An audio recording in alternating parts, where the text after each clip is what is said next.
এক রাজা তার দেশব্যাপী ঘোষণা করে দিল যে আমি 3টা প্রশ্ন করবো, এই 3টা প্রশ্নের উত্তর যে আমার মন মতো যে 3টা প্রশ্নের উত্তর দিতে পারবে আমি তাকে আমার দেশের অর্ধেকটা লিখে দিব। রাজার এই ঘোষণা শোনার পর থেকে নিয়ে দীর্ঘদিন পর্যন্ত দেশের বিভিন্ন প্রান্ত থেকে মানুষজন আসে রাজার কাছে, ইন্টারভিউ দেয়, কিন্তু রাজার এই 3 প্রশ্নের উত্তর কেউ দিতে পারে না।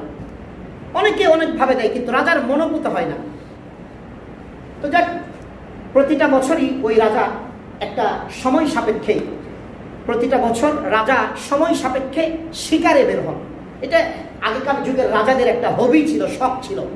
যেমন আমাদের দেশের রাজাদের একটা শখ থাকে, যে যখন ক্ষমতায় আসে বিরোধী দলরা পিটাইয়া হোতায় ফেল, কথা কয় না, বিরোধী দলরা পিটাইয়া হোতায় ফেল, শিকার করে এরা করতো হরিণ শিকার, এরা করে মানুষ শিকার। যে ক্ষমতায় আসে আমার একাই থাকতে হবে, বাকিগুলোরে পিটাও, বাকিগুলোরে জেল দাও, বাকিগুলোরে জুলুম দাও, দেশান্তর করো, কারণ আমার একা থাকার জন্য যা করতে হবে। আল্লাহ সবাইকে সহি বুঝদান করে। তো ওই রাজা বছরান্তে তিনি কি করলেন, তিনি আপনার শিকারে বের হলেন। হরিণ শিকারে বের হয়েছে, রাজার পাইপ পেদা সব আছে, জঙ্গলের ভিতর ঢুকছে। জঙ্গলের ভিতর ঢুকে যাইতে যাইতে হরিণ, একটা খুব সুন্দর হরিণ দেখছে রাজা। তো ওই হরিণ দেখার পরে রাজার আর মন মানে এক দিছে ছুট, যাইতে যাইতে যাইতে যাইতে রাজার যে পাইপ পেদা যারা ছিল, বডিগার্ড যারা ছিল, তারা অনেক পিছে পড়ে গিয়েছে। রাজা যাইতে যাইতে যাইতে বনের এই মাথা থেকে আর এক মাথায় চলে গেছে, অর্থাৎ অন্য প্রান্তে চলে গেছে। অন্য প্রান্তে যাইতে যাইতে হরিণও হারাই গেছে। এদিকে সন্ধ্যা নেমে পড়ছে। রাজার যে রাজকীয় পোশাক মোশাক ছিল, যেগুলো এই বিভিন্ন কাঁটাদার গাছ টাছ থেকে সব ছিঁড়ে গেছে। রাজা এখন একেবারে সাধারণ মানুষ হয়ে গেছে।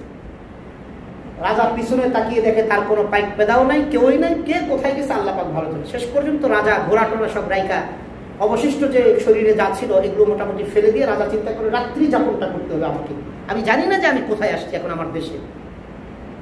জঙ্গল থেকে বের হয়ে রাজা পাশেই দেখলেন একটা ছোট্ট কুঁড়ে ঘর।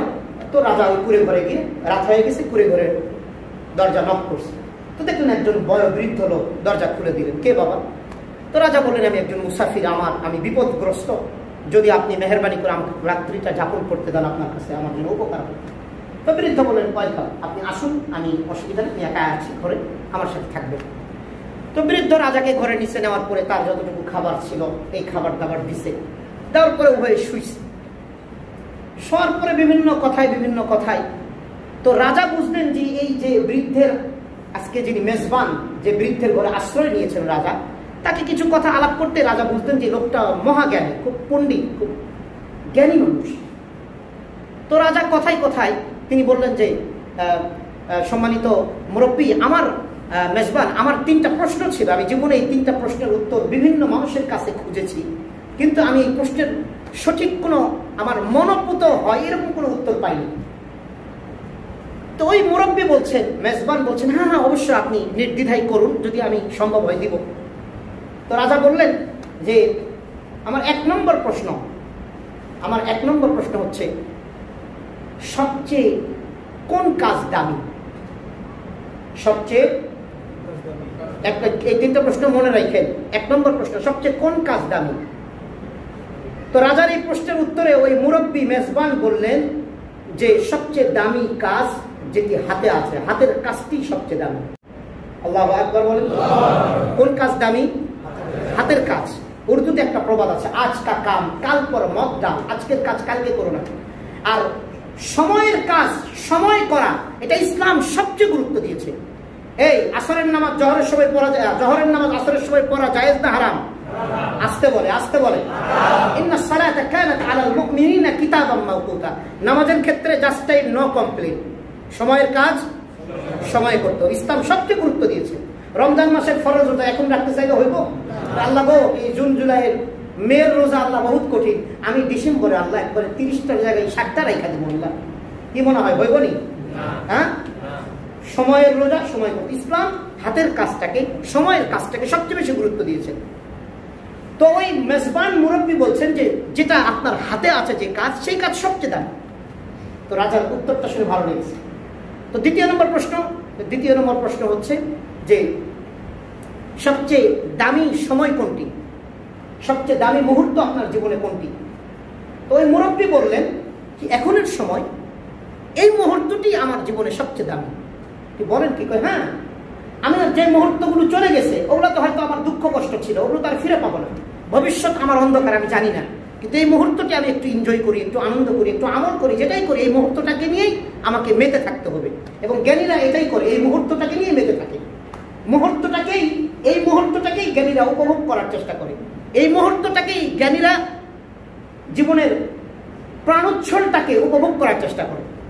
এই জন্য ওই মুরব্বী বললেন এই মুহূর্তটা সবচেয়ে দামি, আমার কাছে বর্তমান সময়টা সবচেয়ে দামি। রাজা এই কথাটা শুনে খুব খুশি হলেন। তৃতীয় নম্বর রাজা প্রশ্ন করলেন আপনার কাছে কোন ব্যক্তি দামি? তো ওই মুরব্বী শোয়া থেকে উঠা খপ করে রাজার হাত ধরে ফেলছে। হাত ধরে বলে আরে আপনি আমার কাছে সবচেয়ে দামি। বলেন কি? হ্যাঁ, দেখেন এই মুহূর্তে আপনি যদি আমাকে মূল্যায়ন না করেন, আমি যদি আপনাকে মূল্যায়ন না করি, তাহলে কি হবে? মারামারি শুরু হয়ে যাবে। তাহলে আপনার কাছ থেকে আমার বাঁচার জন্য আপনাকে আমার সম্মান করতে হবে, শ্রদ্ধা করতে হবে, এবং আমার বিপদ থেকে, আমার ক্ষতি থেকে আপনার বাঁচার জন্য আমাকে আপনার শ্রদ্ধা করতে হবে, সম্মান করতে হবে। অতএব যে কাছে থাকে তাকে মূল্যায়ন করুন, তাকে ভালোবাসুন, তাকে সার্বিকভাবে তাকে শ্রদ্ধা করুন। রাজার এই প্রশ্নের উত্তর শুনে দিল তার ভরে গেছে। রাত শেষ হয়ে গেল, ঘুমে চলে গেল, রাত শেষ হয়ে গেল। রাজা সকালবেলা উঠে বললেন যে সম্মানিত মেজবান, আমি আপনার ঘরে থেকে খুব আনন্দিত হয়েছি, যদি আল্লাহ পাক ভাগ্যে রাখেন তা আবার দেখা হবে। রাজা আর নিজের পরিচয় দেয়নি। তো পরের দিনের ঘটনা, একেবারে রাজার বিশাল বড় একটা সৈন্যবাহিনী চলে আসছে মুরব্বীকে উঠাই নেওয়ার জন্য। রাজার লোকজনের চলেন আপনাকে রাজা ডাকছে। ইন্নালিল্লাহ, ভাই আমি কি করলাম? আমি একজন গরিব মানুষ, একজন নিরীহ মানুষ, আমি এই জঙ্গলের পাশে একটু কুড়ে ঘর করে থাকি, আমাকে কেন আপনারা নিয়ে যাবেন? রাজা, এই দেশের রাজা আপনাকে ডেকেছে। তো উনি তো আর বুঝতেছেন না বিষয়টা কি। তো যাক, শেষ পর্যন্ত ওনাকে উঠাই নিয়ে গেছে, রাজ দরবারে নিয়ে যাওয়া হয়েছে। রাজা তো বসে আছেন। রাজার কাছাকাছি যাওয়ার পরে তার তো চোখ ছানা বড়, আরে এই লোক তো গত পরশু রাতে আমার ঘরে ছিল। আল্লাহু আকবার বলেন। তো গত পরশু রাতে তো এই লোক আমার ঘরে ছিল, এই লোক যে এই দেশের রাজা, উনি তো পরিচয় দেয়নি। আমারও তো বুকামি হয়ে গেছে, আমি তো জিজ্ঞাসা করি আপনি কোথায় কি করেন। তো যাক, রাজা মুরব্বীকে পেয়ে খুব খুশি। তো মুরব্বীকে বললেন যে বসেন। বসানোর পরে তাকে আপ্যায়ন করার পরে তাকে বললেন যে দেখুন, আমি এই দেশের রাজা এবং আমি দীর্ঘদিন থেকে এই 3টি প্রশ্নের উত্তর খুঁজতেছিলাম, এবং আমি একটা ঘোষণা দিয়েছিলাম যে আমার এই 3 প্রশ্নের উত্তর যে দিতে পারবে আমি তাকে আমার দেশের অর্ধেকটা লিখে দিব। আল্লাহু আকবার। তো আমি আপনাকে নিয়ে এসেছি, আপনি আমার 3 প্রশ্নের উত্তর দিয়ে আমার মনকে খুশি করে দিয়েছেন, এজন্য আপনাকে আমার দেশের অর্ধেকটা লিখে দিব। তবে তার আগে আপনার পরিচয়টা আমার একটু জানার দরকার আছে। আপনি কোনো সাধারণ ব্যক্তি নয়, যে সাধারণ ব্যক্তি কুড়ে ঘরে থাকার মতো, এবং এই জঙ্গলের পাশে একটা কুড়ে ঘরে থাকবে। আপনাকে দেখে আমার কনফিউজ, সন্দেহ হচ্ছে, যেহেতু আমিও রাজা কিছু বুঝি, অতএব আপনার পরিচয়টা আপনি দিন। ওই ব্যক্তি তখন বলছেন যে জনাব রাজা, আপনি কি আপনার পার্শ্ববর্তী 2 দেশ পরে আরেকটা দেশ আছে, ওই দেশের নাম শুনেছেন? কই হ্যাঁ, ওই দেশের তো নাম শুনেছি, ওই দেশটা এখন অন্য দেশ দখল করে নিচ্ছে। তো ওই দেশের রাজার ব্যাপারে কোনো খবর জানেন? কই হ্যাঁ, আরেক দেশ যখন দখল করতে আসে তখন রাজা, কেউ বলেছে হত্যা হয়ে গেছে, কেউ বলছে পালাই গেছে।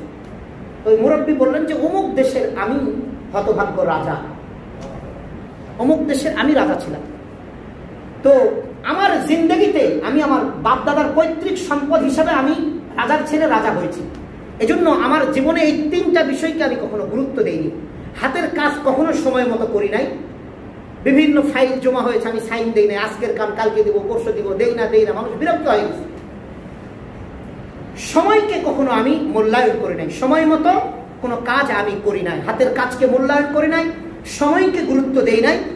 এবং আমার দেশে যারা প্রকৃতই যারা দেশপ্রেমিক ছিল, প্রকৃতই যারা আমার দেশকে ভালোবাসতো, আমাকে মহব্বত করত, এই মানুষগুলোকে আমি চিনতেও ভুল করেছি এবং এই মানুষগুলোকে আমি অবমূল্যায়ন করেছি।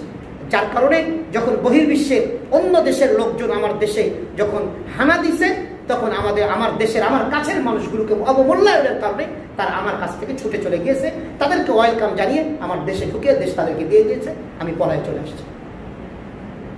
সম্মানিত ভাই, এজন্য আমাদের বোঝা উচিত ইব্রাহিম আলাইহিস সালাম তার সন্তানকে মূল্যায়ন করেছেন, এটা একটা মূল্যায়নের বিষয়। আমরা অনেক সময় আমাদের সন্তানদেরকেও মূল্যায়ন করি না, বিবিকেও মূল্যায়ন করি না, কাউকে মূল্যায়ন করে না, মানে আমি যেটা বুঝি সেটাই করবো, দুনিয়ার হেরা আর কি বুঝে। আছে না নাই? এরকম আছে না নাই? হাজারো মানুষ আছে, হাজারো মানুষ আছে। এই মেন্টালিটিটা আমাদের মানুষের কথা শোনার অভ্যাস, এটা করা দরকার। মনে থাকবে তো ইনশাআল্লাহ?